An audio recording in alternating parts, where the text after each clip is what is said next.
Some things only get one proving.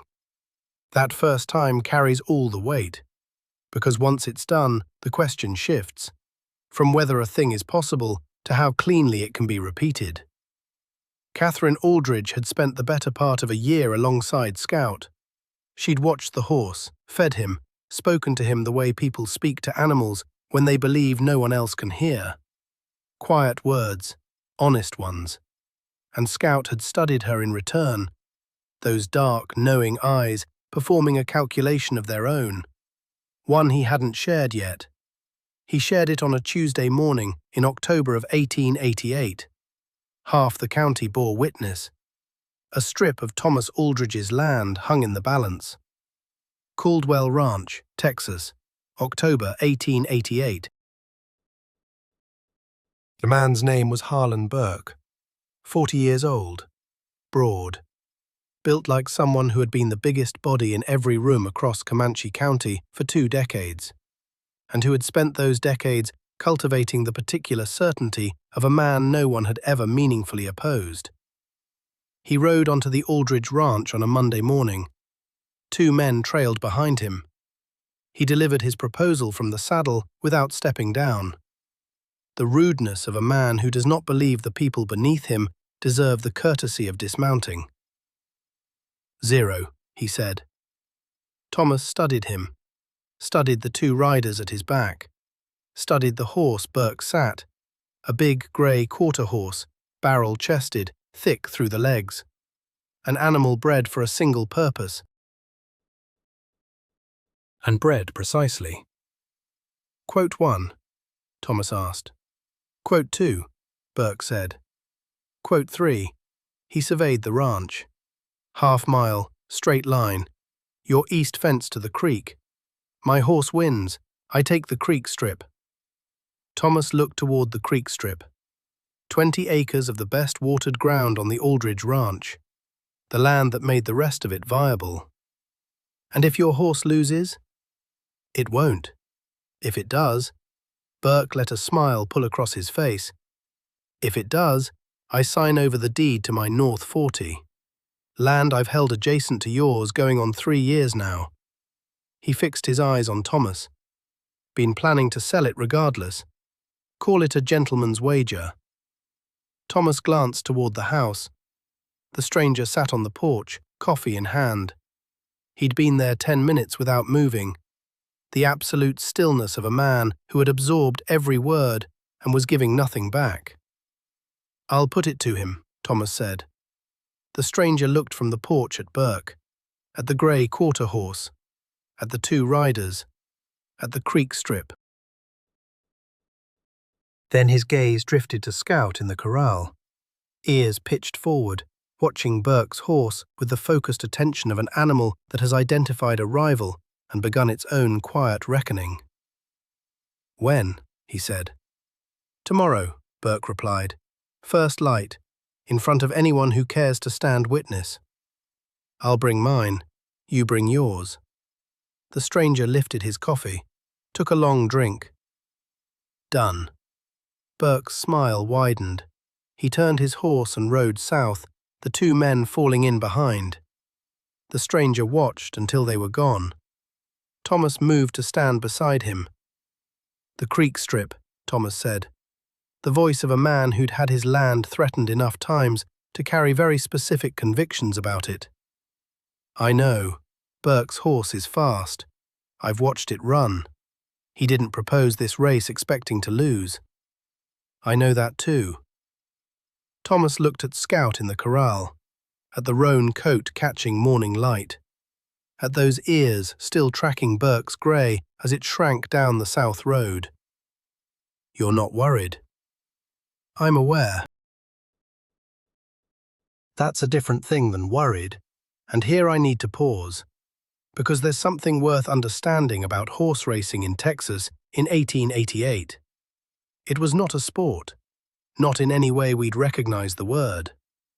Quarter horse racing in 1880s Texas was land negotiation conducted at a gallop, disputes that couldn't find resolution in a courtroom, or that the parties involved preferred to keep far from one. got settled on a half-mile stretch of dirt before witnesses. The outcome carried the force of law through social contract, more binding sometimes than anything filed at the courthouse. Harlan Burke understood this. He had employed this mechanism twice before, once over water rights in 1884, once over a grazing boundary in 1886. Both times, he'd won.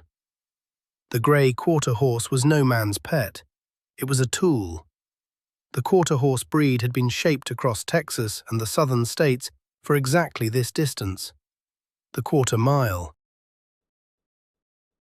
She approached Scout the way she had watched the stranger approach Scout. But that comes later. The fastest horse across a short, straight run anywhere in the Americas.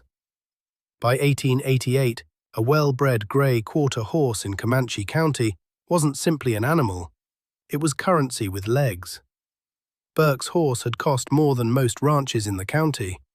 That was the entire point. Catherine found him at the corral as the light bled out of the sky. He stood at the fence rail, watching Scout. Not studying the horse, just present with him. The way he was present with things that carried weight and required no words. Scout watched him back. "Burke's horse," Catherine said. "Have you seen it run?" "Not yet." "I have." She settled against the fence rail beside him. 2 years ago at the Comanche Fair, it ran the quarter mile in under 22 seconds. She turned her gaze to Scout. "That's fast." "Scout is faster. You know that?" "I know Scout." She studied the horse. The roan coat dimming in the last light. Those dark, intelligent eyes, fixed now on Catherine with the same quiet intensity they'd been giving the stranger. "He's been watching me differently lately," she said, "since I started spending more time with him when you're working with Pa." "What does that mean?" The stranger looked at Scout. "It means he's decided something. Scout doesn't watch people without reason." Catherine looked at the horse. Scout looked back. Dusk settling over Aldridge Ranch, stars beginning. He was cinching the saddle on Scout at 5 in the morning when it happened. Not dramatically, the way most things that change everything happen, without drama, without announcement. In the quiet of an early morning when the light is barely arriving and the day hasn't yet chosen what kind of day it intends to be. He reached for the cinch strap, his left side, the side that had taken the knife in October of last year. The wound that had healed, responded. The wound had healed. He'd told himself that for 12 months, and it had, mostly. But scar tissue carries its own opinions about certain movements. The specific memory a body keeps of serious injury, regardless of what the mind decides. Not catastrophic, precise. The reminder of a body that has been carrying burdens for a long time, and occasionally presents the bill without warning. He stood still. Scout turned his head, looked at him, at the left side, with the dark, intelligent eyes of an animal that had been reading this man's body for years. Understood its vocabulary. He tried the cinch again. The left side answered again. He stood with his hand on the saddle, staring at the corral fence, and understood, with the cold clarity of someone who has been practical about these things his entire life, that riding a quarter mile at full speed in 2 hours was not what the left side would permit this morning. Huh. He stood there a long moment. Then the barn door creaked. Catherine, up before dawn. Ranch people rise before dawn, the habit of years. She entered the corral with the focused efficiency of someone who had a purpose and was already executing it. She looked at him, at the hand on the saddle, at the left side. She'd been watching him for almost a year. She knew the vocabulary too. "No," he said. "I didn't say anything." "You were about to." She studied Scout, the saddle, the east fence line visible in early light, the half-mile course to the creek. The creek strip. How bad? Bad enough. Scale of 1 to the canyon in New Mexico. 4. That's rideable. At a trot. Not at a full run for half a mile. She went quiet. Scout was looking at her, not at the stranger, at Catherine. Ears forward, those dark eyes conducting the assessment Scout conducted when he'd decided something and was waiting for the humans to catch up. "I've watched you ride him for a year," she said. "I know how he moves. I know his signals." She looked at the stranger. "I know what he needs from a rider." "You've never ridden him." "He's never been ridden by anyone else." She looked at Scout. Scout looked at her. The exchange between two creatures who have been watching each other for a year and have arrived, simultaneously, at the same conclusion. "Let me try," she said. He looked at his left side, at the east fence line, at the creek strip, at Scout, who was still watching Catherine with the forward ears and those dark eyes, and the quality of an animal that has made a decision. He stepped back from the saddle. She approached Scout the way she had watched the stranger approach Scout. Not directly, at an angle. Not fast, measured, speaking low. Words that carried no meaning in themselves, only tone. The frequency horses answer before they answer anything else. Scout stood absolutely still. She placed her hand on his neck. Scout leaned into it. The gesture, the confirmation, the physical declaration. He nodded once. She mounted. "I need to pause here, because I've spent 20 episodes telling you about Scout. The surgery door, the meadow in Oregon, 1,200 pounds balanced on one specific foot in a Dodge City stable, the corral facing south, the moment Scout walked to the north gate when that poncho came off the nail. And I've spent those same episodes telling you about Catherine. The rifle in the barn loft, 31 days of watching, a shot placed 6 feet ahead of a moving man at 100 yards. Through all of it, 20 episodes, these two had never truly been alone together. Not without the stranger as the gravitational center between them. The moment Catherine climbed onto Scout was the moment something clicked that should have clicked sooner. They had been preparing for this. A full year, both of them. Nobody asked. Nobody instructed. The way certain partnerships form. Not through intention, but through proximity, through attention, through the quiet accumulation of mornings. Scout stood perfectly still when she mounted. Not the stillness of training, the stillness of Scout, deliberate, chosen, the stillness of an animal that has decided. That's when I knew the outcome was already settled. The only question left was the half mile. Work at 7 o'clock with 6 witnesses. Not 2, 6. The escalation of a man who'd expected a clean transaction and learned somewhere between Monday and Tuesday morning that conditions had shifted. He looked at the corral, at Catherine on Scout, at the stranger posted against the fence rail with his coffee and his left side, and the absolute stillness of a man watching something he trusts completely. "Where's the rider?" Burke said. "You're looking at her."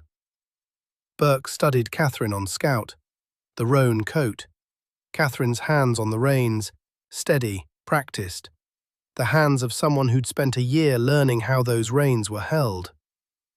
"The deal was the horse," Burke said, "not a substitute rider. The deal was the roan." "She's riding the roan." Burke looked at him, at the left side, at the coffee. The calculation of a man who has just realized the situation changed in a way he hadn't prepared for, and who is deciding whether that change helps him or hurts him. He decided it helped him. A woman who'd never raced Scout against a horse bred for this distance, with land on the line. Fine. He didn't smile. That should have told Burke something. Half a mile, east fence line to the creek. Thomas walked the course that morning, his 26th year walking this land. He knew every rock, every dip, the spot where the ground softened near the third fence post. He told Catherine. She listened the way she listens to everything, completely, without interrupting, filing it the way people file information they fully intend to use. The witnesses lined up at the start. Burke on the grey quarter horse, the animal shifting weight, carrying the nervous energy of a creature that knows what's coming and was built for it. Catherine on Scout, the horse completely still, ears forward. The focused attention of an animal that has read the course and is ready. The stranger at the fence rail, Thomas beside him, both watching. Some of you have asked in the comments whether I get nervous telling these stories, whether I already know the ending before I start. Mostly, yes. This one, I'll be honest, I wasn't sure. Not because I didn't trust Scout, not because I didn't trust Catherine. Because a half mile is a half mile, and the grey horse was fast, and Burke hadn't been wrong about many things in Comanche County for 20 years. My wife asked me that morning why I looked distracted. I told her I was thinking about a horse race in Texas in 1888. She gave me that look, the one she always gives me when I say things like that, then went back to her coffee. I love her for that. Thomas raised his hand, dropped it. The grey horse exploded off the line, the launch of an animal bred for exactly this. The first 20 yards belonged to the grey horse. That was the quarter horse breed's gift. Explosive speed off the mark, a fury of muscle in the opening stretch. Scout launched a half-second behind, not from sluggishness. Catherine had felt him coil beneath her, and she'd waited for that coil to finish before releasing him into the run. A half-second of patience. By the third fence post, it had become something else entirely. The grey led by 3 lengths at the second post. The witnesses stood watching. Burke watched. Thomas watched with the face of a man who hadn't exhaled since Monday. He wasn't watching the grey. He was watching Scout. At the third fence post, the soft ground Thomas had mentioned, the grey horse's stride shifted. Nothing dramatic. That fraction of a second correction a horse makes when the earth changes beneath its hooves. Catherine felt Scout register it, and Scout, who had spent years reading terrain across territories that shifted with every season, did not correct. Scout surged. At the creek, the half-mile marker, willows standing pale against the morning, water catching October light, Scout was ahead. 2 lengths, then 3, then the creek itself. Catherine brought him to a halt at the bank. The horse breathing, hard, clean breathing of an animal that has given everything and is settling the debt in its lungs. Catherine breathing, the witnesses arriving behind her. Burke pulled the grey up 20 yards back, the horse's flanks heaving, Burke's face performing the arithmetic a man does when certainty delivers a result he never accounted for. Thomas reached the creek on foot, moving faster than a 63-year-old man carrying an October wound had any right to move, which is to say, fast. He looked at Catherine, at Scout, at the creek strip. His creek strip, still his. 20 acres of the best watered land on the Aldridge ranch. That'll do? Same 2 words, different weight every time. Scout was still breathing. Catherine's hand rested on his neck. The horse leaned into it. The North 40 transferred to Thomas Aldridge 3 days later. Reeves had remained in Comanche County a week past